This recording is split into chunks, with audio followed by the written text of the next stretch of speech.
Welcome back to انصاف 24/7 after the break. اور break سے پہلے ہمارے ساتھ عثمان گجراوالا سے موجود تھے اور ہم سے سوال کر رہے تھے کہ ان کی سسٹر کا ایشو ہے. انہوں نے کہا کہ کوئی کسی قسم کی مینٹیننس نہیں پے کی جاتی, ایون کہ جو اس ہیلتھ جو ہے ان کی فیسلٹیز دینا ہے وہ بھی ذمہ داری ہسبینڈ کی ہوتی ہے, مینٹیننس میں آ جاتی ہے. بیمار ہو جاتی ہیں تب بھی کوئی ان کا نہیں ہے, بچوں کا بھی کوئی خرچہ پے نہیں کیا جا رہا. اس کے ساتھ ساتھ انہوں نے بتایا کہ حق مہر میں سونا اور رقم دونوں چیزیں جو ہیں وہ لکھی گئی ہیں اور حق مہر بھی نہیں دیا گیا. تو اس صورت میں آپ کیا سجیسٹ کرتے ہیں ان کو؟ دیکھیں عرفان, اس میں جو لیٹ می ٹیک حق مہر والا پوائنٹ پہلے سے. حق مہر وہ دیکھنا پڑے گا ڈیفرڈ ہے کہ پرومپٹ ہے. جی بالکل, مہر معجل ہے یا غیر معجل ہے؟ جی ایبسلیوٹلی. اگر تو وہ مہر معجل ہے تو وہ تو پھر تو پے ہو چکا ہونا چاہیے, اور اگر نہیں ہوا ہے تو اس کے بارے میں جو ہے وہ کورٹ میں جایا جا سکتا ہے کہ یہ پے نہیں ہوا ہے. ٹھیک ہے, موجل جو ہے وہ پیبل ہوگا آئدر ڈائیورس کے اوپر یا ہسبینڈ کی ڈیتھ کے اوپر یا جب اس کی مرضی ہو. بالکل صحیح. ٹھیک ہے, اس میں قید کوئی نہیں ہے کہ ہسبینڈ کہے کہ مجھے جب تک میری ڈیزالو نہ ہو مجھے یہ دینا نہیں چاہیے, اس میں قید کوئی نہیں ہے. دوسری بات ان کا مینٹیننس کا ایشو ہے. دیٹ ایکچولی آئی اگری کہ فیملی لاز میں اگر کہیں امپروومنٹ کی ضرورت ہے اور کہیں کوئی ویک ایریا ہے تو وہ مینٹیننس والا ہے. پہلی ہاں بالکل, جو نان نفقہ کورٹس اوارڈ کرتی ہیں ذرا تھوڑا وہ انریلسٹک ہوتی ہے, وہ اماؤنٹ جو پرسکرائبڈ ہے وہ انریلسٹک ہے. اور دوسرا اس کا جو ریکوری کا پروسیس ہے کہ اس کو کس طرح سے اس شخص سے نان نفقہ وصول کیا جائے گا, وہ پروسیس اٹ سیلف بڑا ٹیڈیس ہے.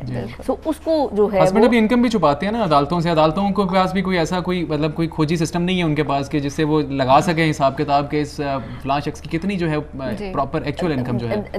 That is true. جو مینٹیننس کورٹس دیتی ہیں وہ مینٹیننس جب ریکور ہوتی ہے تو اس کو اسی طرح سے ریکوری کا پروسیس اتنا ہی لانگ ہے جیسے ادروائز کوئی منی سوٹ ہوا. بالکل صحیح. اس میں تھوڑا سا لا کو جو ہے وہ سوشل کانٹیکس میں جانا پڑے گا اور یہ انڈرسٹینڈ کرنا پڑے گا کہ یہ it's not a normal regular money suit. یہ ایسا نہیں ہے کہ میں نے آپ سے 2 لاکھ روپے لینے ہیں, یہ مینٹیننس ہے, یہ میرا نیکسٹ منتھ کا خرچہ ہو سکتا ہے, یہ خاتون کا یا بچوں کا جو ہے وہ کھانا پینا ہو سکتا ہے. اس کی ہاں اس کی جو ڈلیوری ہے وہ زیادہ ایکسپیڈائٹڈ ہونی چاہیے as compare to caller hold پہ ہیں اور ان کو پروگرام میں شامل کرتے ہیں. اور اس کے بعد دوبارہ سے عثمان صاحب کے سوال کا آخری جو حصہ اس کو السلام علیکم. ہیلو جی السلام علیکم. وعلیکم السلام. کون اور کہاں سے بات کر رہی ہیں؟ جی میں عشرہ سے شاہدہ بول رہی ہوں لاہور سے. جی شائستہ صاحبہ اپنا سوال بتائیے. ہاں جی میڈم ہمارا مسئلہ یہ ہے کہ ہماری جو پیچھے کلیم سے زمین آئی تھی. ٹھیک ہے جی جی ہم آپ کو سن رہے ہیں. جی RL2 کے تحت جو مسئلہ تھا ہمارا, ٹھیک ہے, تو ہمارے ابو کے نام مطلب آ گئی تھی نا انڈیا سے. ٹھیک ہے, تو وہ ابھی ہمارے پاس سارا کچھ موجود ہے لیکن پٹواری وغیرہ سارے جو ہے نا ہمارا مسئلہ سنتے نہیں ہیں. ٹھیک ہے, تو ہمارے پاس نمبر وغیرہ موجود ہے جو ہمارا کلیم میں آیا تھا. تو ہمارے ابو فوت ہو چکے ہیں, کافی دیر ہو گئی ہے. تو اب ہماری کوئی سنتا ہی نہیں ہے, ہمارا بہت مسئلہ خراب ہوا ہے, ہم بہت غریب لوگ ہیں. جی thank you very much Shahida. ابھی آپ کے کوشچن کا آنسر کرتے ہیں. جی اس سے پہلے ہم بات کر رہے تھے کچھ جی ایک اور کالر پروگرام میں جو ہے وہ شامل کریں گے. جی السلام علیکم. ہیلو السلام علیکم. وعلیکم السلام. کون اور کہاں سے بات کر رہی ہیں؟ جی میں عالیہ بات کر رہی ہوں قصور پورہ سے. جی عالیہ اپنا سوال بتائیے. جی میرا سوال فیوچر مینٹیننس سے ریلیٹڈ ہے. اور کہا جاتا ہے جی کہ سبجیکٹ ٹو ایگریمنٹ آپ اپنی مینٹیننس جو ہے وہ فیوچر مینٹیننس بھی کلیم کر سکتے ہیں, چاہے ڈائیورس ہو چکی ہو یا نہ ہوئی, چاہے ڈیورس ہو چکی ہو یا پھر ہسبینڈ کی ڈیتھ ہو جائے.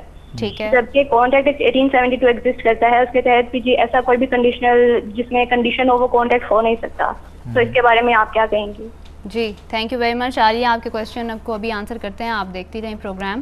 جی ان سے پہلے شائستہ کا کویشچن تھا, انہوں نے ہم سے عرفان آپ اس کو تھوڑا سا ایلیبوریٹ کر دیں. جی ان کا سوال یہ تھا کچھ کلیم میں پراپرٹی آئی تھی اور اب جو ہے وہ پچھلے دنوں میں بھی بہت زیادہ آپ نے دیکھا ہوگا جو ہے وہ میم کے شور بہت زیادہ تھا. کلیم والے دوبارہ سے جاگے تھے اور دوبارہ سے عدالتوں میں ایک بھرمار تھی سول کورٹس میں کلیم کے کیسز کی. ڈکلیریٹری سوٹ جو ہیں وہ دھڑا دھڑ چل رہے تھے, لیکن انہوں نے کہا غریب لوگ ہیں. یہاں پہ سب سے پہلے تو اگر پراپرٹی کا کلیم ہے 15,000 روپیہ تو کورٹ فیس ونس اگین جو ہے وہ ہم دوبارہ سے وہ کریٹیکل ہی طرف چلے جائیں گے.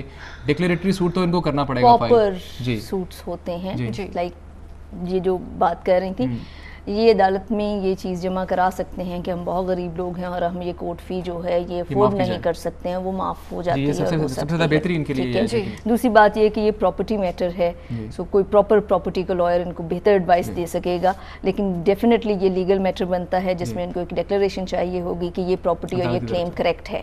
لیکن میرا خیال اتنا آپ نے بتا دیا ان کی کافی فائدے میں ہے کہ آپ نے بتایا کہ سوٹ جو پاپر سوٹس ہیں جن میں آپ کہہ سکتے ہیں جو غریب لوگ ہیں اگر عدالت میں جاتے ہیں سول پروسیجر میں اس کی گنجائش موجود ہے. اور ایٹ دا سیم ٹائم جو ہے اگر کوئی لیگل ایڈ جو فرمز ہیں یا کلینکس جو ایسے سیلز چلاتے ہیں وہ اس طرح کے کیسز جو ہے وہ ٹیک اپ کر سکتے ہیں, بیکاز کہ آف کورس اگر کوئی کورٹ فی افورڈ نہیں کر سکتا تو اس کے لیے لائر افورڈ کرنا بھی ڈیفیکلٹ ہوگا. جو بھی ان کے پاس ڈاکیومنٹس ہیں اور جو بھی ان کے پاس ایویڈنس موجود ہے اس کو دیکھے یا پروز کیے بغیر اس کے اوپر جو ہے وہ کوئی اوپینین دینا از اے ڈیفیکلٹ ٹاسک. اس کے بعد عالیہ کا سوال آپ نے سنا کہ فیوچر مینٹیننس کی انہوں نے بات کی اور انہوں نے بتایا بھی اس میں کہ جو ہے وہ جو ہے کانٹریکٹ ایکٹ کا بھی حوالہ دیا. ایک دو کیسز ویسے ملتے ہیں اور ہم آپ کو عالیہ پرووائڈ کر سکتے ہیں کہ جس میں فیوچر مینٹیننس کا اگر پہلے سے ایگریمنٹ کیا گیا تھا کہ اگر ڈیورس کی صورت میں جو ہے وہ اگر ڈیورس ہو جاتی ہے تو اتنا عرصہ تک جو ہے میں پھر بھی مینٹیننس جو ہے پے کرتا رہوں گا, تو وہ اس میں کیسز جو ہیں ہم آپ کو جو ایپیکس کورٹس کے وہ پرووائڈ کر سکتے ہیں اور باقی ایکسپرٹ کی اوپینین لیتے ہیں اس پہ. جی میم.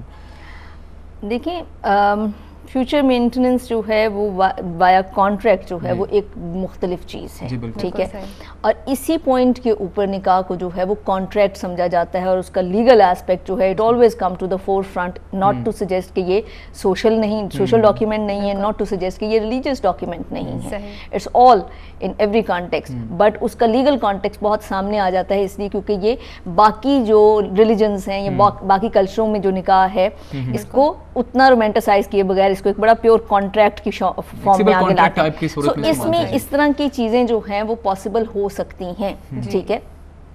جو یہ بات کر رہی تھی وہ بالکل درست ہے کہ اسلام کے اندر اور ایون کانٹریکٹ ایکٹ کے اندر بھی دوبارہ آپ کو ایک دفعہ معذرت کے ساتھ روکنا پڑے گا, ایک اور کالر پروگرام میں شامل کریں گے. جی السلام علیکم. السلام علیکم. جی السلام علیکم. وعلیکم السلام. کون اور کہاں سے بات کر رہی ہیں؟ میں عائشہ بات کر رہی ہوں لاہور سے. جی عائشہ صاحب اپنا سوال میرے بتائیے. ہسبینڈ نے 1 سال پہلے مجھے طلاق کا ایک نوٹس بھیجا تھا, اس کے بعد سے مجھے یہ بھی نہیں پتا کہ وہ ہیں کہاں پر. ٹھیک ہے. اور میں یہ جاننا چاہتی ہوں کہ اس ایک نوٹس کی کیا حیثیت ہے. بالکل ٹھیک ہے, تھینک یو ویری مچ عائشہ, آپ پروگرام دیکھتی رہیں.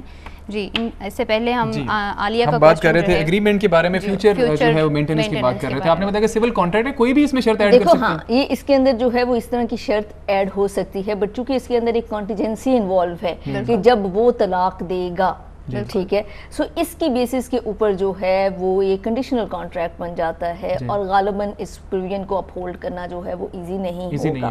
مجھے بھی ایک تو جی. سیکنڈلی ہسبینڈ نے ایک دفعہ ڈائیورس دے دی ہے, ٹھیک ہے. انڈیا میں ایک کیس آیا تھا جو بہت پاپولر ہوا تھا, you must be familiar with that, Shah Bano case جسے کہتے ہیں, ٹھیک ہے. اس میں یہ تھا کہ ہسبینڈ کے اوپر کورٹ نے رسپانسبلٹی ڈالی کہ وہ اپنی طلاق یافتہ وائف جس کو وہ طلاق دے چکا تھا اس کو وہ continue to maintain, he should continue to maintain as long as کہ وہ کوئی اپنی ایجوکیشن کمپلیٹ کر رہی تھی. نہیں, not in Shah Bano case, but besides that وہ اس وقت اس کا جو ہے عدالت نے اس کے اوپر ذمہ داری لگائی. اسلامک لاء میں اس طرح سے نہیں ہے, ٹھیک ہے. اس کا ایک ڈفرینٹ کانٹیکسٹ ہے, ان کا ایک ڈفرینٹ کلچر ہے. جیسے میں نے پہلے کہا کہ خاتون جو ہیں جب ان کی ڈائیورس ہو گئی ہے, اب وہ جو ہے جب شادی ہو گئی ہے تو اس کا پہلے اپنی فیملی سے کوئی تعلق نہیں رہا, اب اس کا جینا مرنا جو ہے وہ. ایک کالم بھی اس میں حوالہ دینا چاہوں گا کہ نکاح نامے میں کالم بھی موجود ہے کہ آیا مہر اور نان نفقہ کے متعلق کوئی دستاویز تیار کی گئی ہے. جی اس کو قابیل نامہ کہتے ہیں, ایک سیپریٹ ڈاکیومنٹ بھی پریپیئر ہو سکتا ہے, بٹ دیٹس ناٹ اسینشیل. اگر نکاح نامہ کے اندر ہی کالمز فل ہو گئے ہیں تو that is enough legal evidence. بالکل. یہاں پر وقت ہوا ہے ایک بریک کا, بریک لیتے ہیں. آپ دیکھ رہے ہیں انصاف 24/7 لائیو ود ارم عرفان. آپ بھی اس ڈسکشن کا حصہ براہ راست بن سکتے ہیں ایک کال کے ذریعے سے. ملتے ہیں بریک کے بعد.